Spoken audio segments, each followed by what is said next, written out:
Bonjour à toutes et à tous, chers amis. Je veux vous dire d'abord combien je suis heureux d'être ici avec vous et de vous accueillir tous dans la capitale historique de l'Auvergne, au cœur de la nouvelle région Auvergne-Rhône-Alpes. Cette région, vous le savez sans doute, est puissante, riche de ses atouts multiples et de sa diversité. Elle compte près de 8 millions d'habitants et elle est la seconde région économique en France et la 8e en Europe. L'endroit est donc on ne peut mieux choisi pour évoquer l'avenir de nos professions.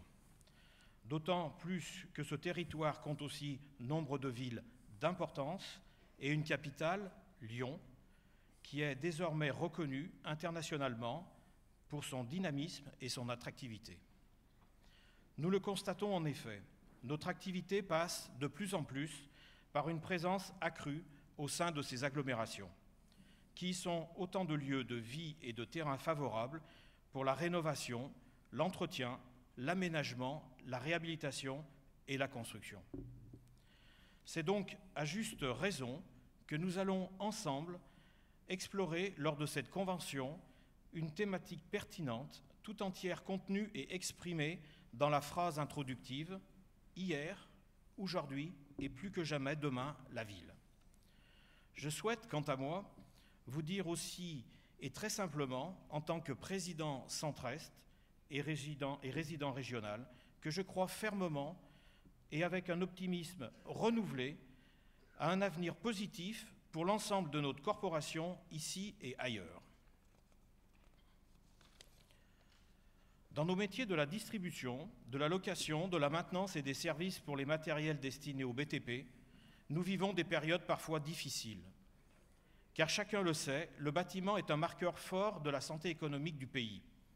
Mais nous sommes aussi capables de les traverser et de repartir de l'avant pour construire des lendemains meilleurs. J'ai toute confiance en cette capacité, en notre force collective, et si j'en juge à ce que je vois aujourd'hui sur le terrain, de nouveaux chantiers, de nouvelles opportunités sont là et nous attendent. Je ne doute pas que nous pourrons les saisir ensemble.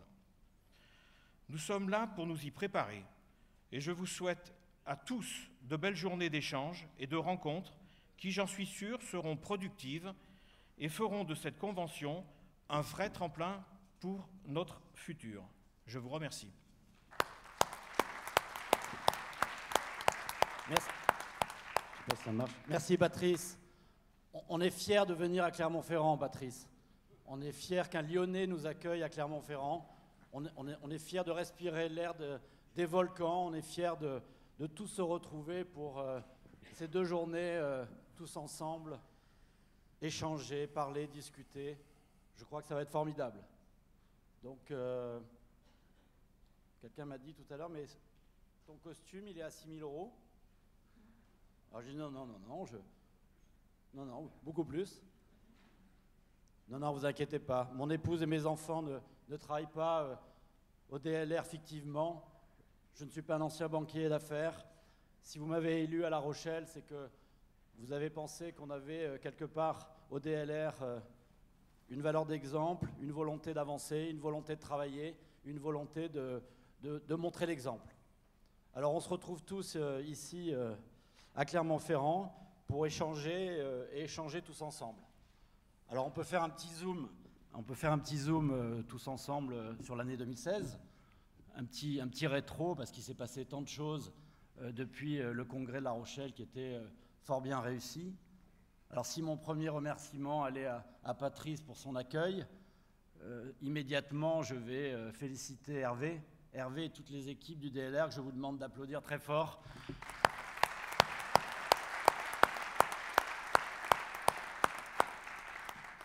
Alors ils m'ont préparé plein de documents, je vais les récupérer, mais je voulais d'abord vous dire qu'on est fiers d'être tous ensemble ici. On est fiers du boulot qui a été réalisé depuis 12 mois et même bien avant. Je salue Sonia, parce que j'ai les projecteurs dans la figure qui doit être peut-être dans la salle.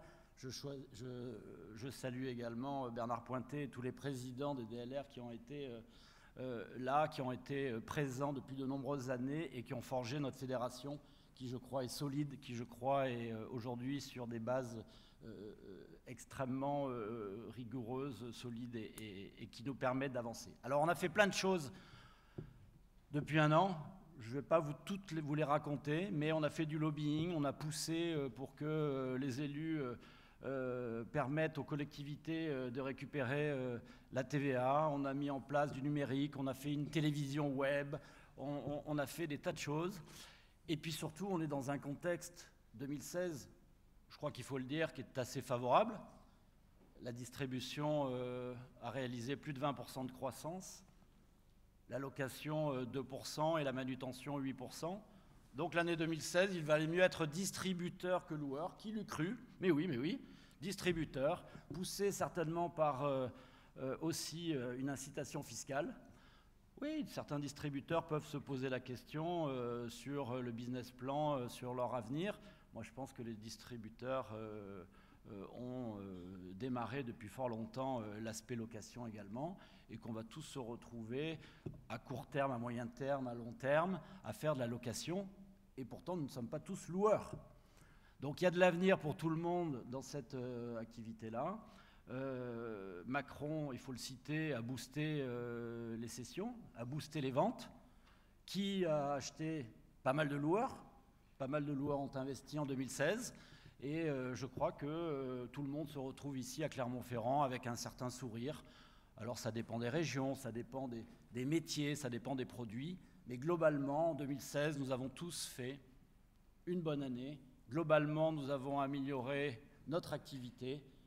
Et globalement, nous avons quand même bien amélioré nos résultats. Et c'est ça qui compte, parce que ça prouve qu'on est une profession d'avenir. Ça prouve qu'on sera bien là demain, dans cette économie circulaire.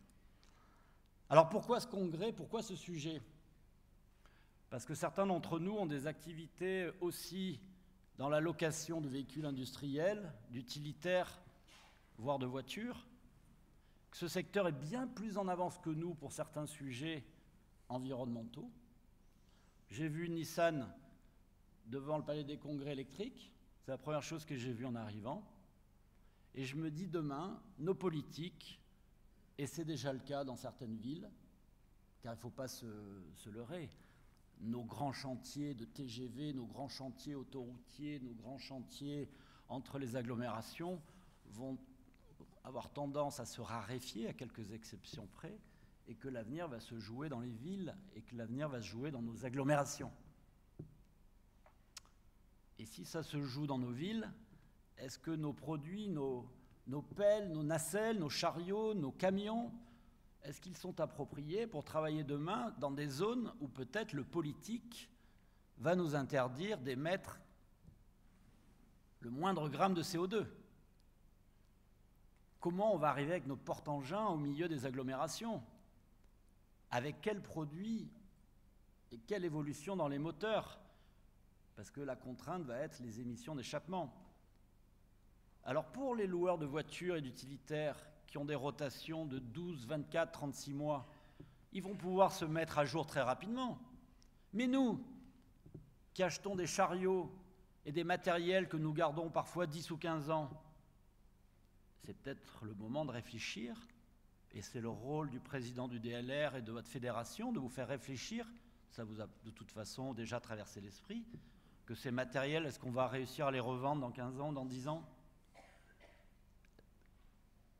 Aujourd'hui, dans la voiture, en un an, là où on achetait 90% de diesel, les Français achètent 50% de véhicules essence. En un an et demi. Hein. Ils vont passer, considérant que les petites motorisations essence sont beaucoup moins polluantes que le diesel, quoi qu'on en pense, après le Dieselgate, après les problèmes de Volkswagen hier et de Renault peut-être aujourd'hui, ils sont en train d'évoluer, nos amis français, que nous sommes à la vitesse grand V.